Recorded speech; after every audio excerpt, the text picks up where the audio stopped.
है आपका कैनम news immigration के इस खास बुलेटिन में, जिसमें हम आपको इमिग्रेशन से संबंधित सारे अपडेट्स हिंदी में देंगे।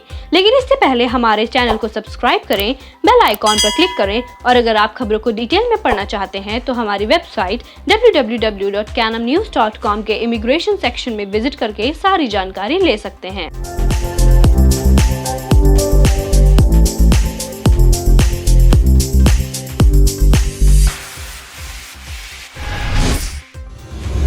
कुछ इमिग्रेशन प्रोग्राम्स के लिए ओरिजिनल लैंग्वेज टेस्ट की नहीं होगी जरूरत।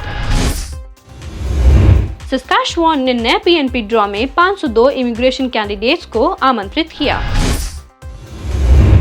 कनाडा पासपोर्ट सेवाओं को फिर से कर रहा शुरू, 31 जुलाई तक हुआ आवेदन। मैनिटोबा पीएनपी ड्रॉ में 199 इमिग्रेशन कैंडिडेट्स को किया गया इनवाइट। ओंटारियो पीएनपी ने नए टेक ड्रॉ में एक्सप्रेस एंट्री कैंडिडेट्स को किया इनवाइट। कुछ कैनेडियन इमिग्रेशन प्रोग्राम्स अब ओरिजिनल के बदले लैंग्वेज टेस्ट रिजल्ट्स की कॉपीज एक्सेप्ट कर रहे हैं। Immigration Refugees and Citizenship Canada IRCC ने अब स्पष्ट किया है कि वे अटलांटिक इमिग्रेशन पायलट यानी AIP programme, agri food pilot यानी AFP programme, Rural Northern Immigration Pilot programme यानी RNIP और स्टार्टअप वीजा प्रोग्राम के लिए लैंग्वेज टेस्ट की कॉपीज एक्सेप्ट करेंगे। कनाडा के इमिग्रेशन के लिए आवेदन करने वाले इमिग्रेशन कैंडिडेट्स को कैनेडियन लैंग्वेज बेंचमार्क्स CLB की आवश्यकताओं को पूरा करना होगा, जो प्रत्येक कार्यक्रम के लिए विशिष्ट हैं। सस्काचुआन ने 29 जुलाई को आमंत्रण दौर आयोजित किया। अन्य 502 इमिग्रेशन कैंडिडेट्स स्थायी निवास से करीब एक कदम दूर हैं। सस्काचुआन इमिग्रेंट नॉमिनी प्रोग्राम SINP ने इंटरनेशनल स्किल्ड वर्कर श्रेणी के उम्मीदवारों को 2 श्रेणियों के माध्यम से आमंत्रित किया, एक्सप्रेस एंट्री और ऑक्यूपेशन इन डिमांड। SINP उन उम्मीदवारों का चयन करने के लिए EOI प्रणाली का उपयोग करता है जिनमें प्रेरी प्रांत में पनपने की सबसे अधिक संभावना है।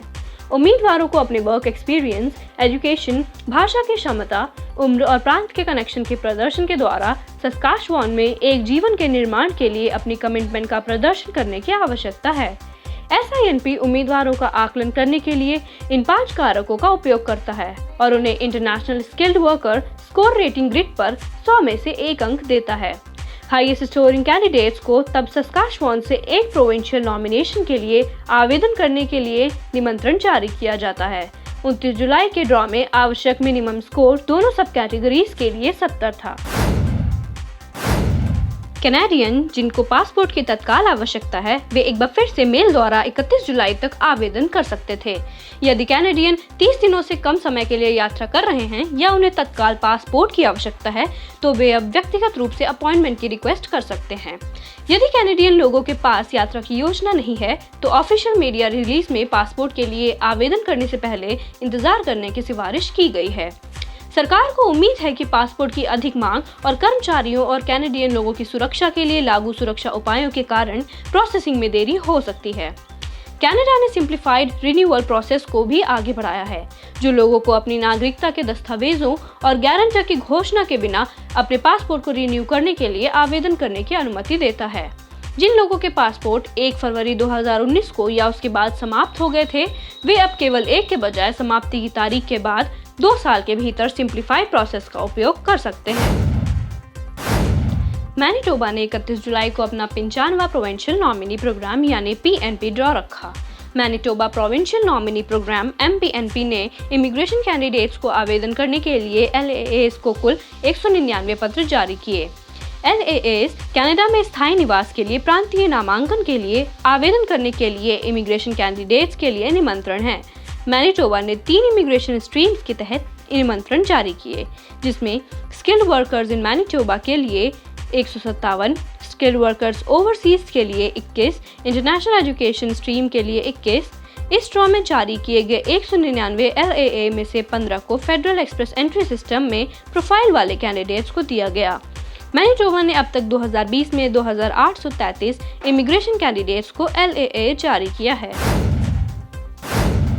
ओंटारियो के प्रोविंशियल नॉमिनी प्रोग्राम ने हाल ही में एक न्यू ट्रैक ड्रॉ के लिए एक्सप्रेस एंट्री के कैंडिडेट्स को इनवाइट किया। ओंटारियो ने एक और ट्रैक ड्रॉ आयोजित किया जिसमें उन्होंने एक्सप्रेस एंट्री कैंडिडेट्स को प्रोविंशियल नॉमिनेशन के लिए इनवाइट किया। ओंटारियो ने इस साल ये तीसरा टेक ड्रॉ रखा था, जिसमें इमिग्रेशन कैंडिडेट्स को बुलाया गया जिनके पास 6 में से एक इन डिमांड ऑक्यूपेशंस का एक्सपीरियंस है। ओंटारियो इमिग्रेंट नॉमिनी प्रोग्राम ने हाल ही में अपना लेटेस्ट ड्रॉ 29 जुलाई को आयोजित किया। इसमें इनविटेशन उन कैंडिडेट्स को मिला जो शायद express entry human capital priorities stream के लिए एलिजिबल हो सकते हैं। अगर आपको ये वीडियो अच्छा लगे तो लाइक करें, शेयर करें और सब्सक्राइब करें।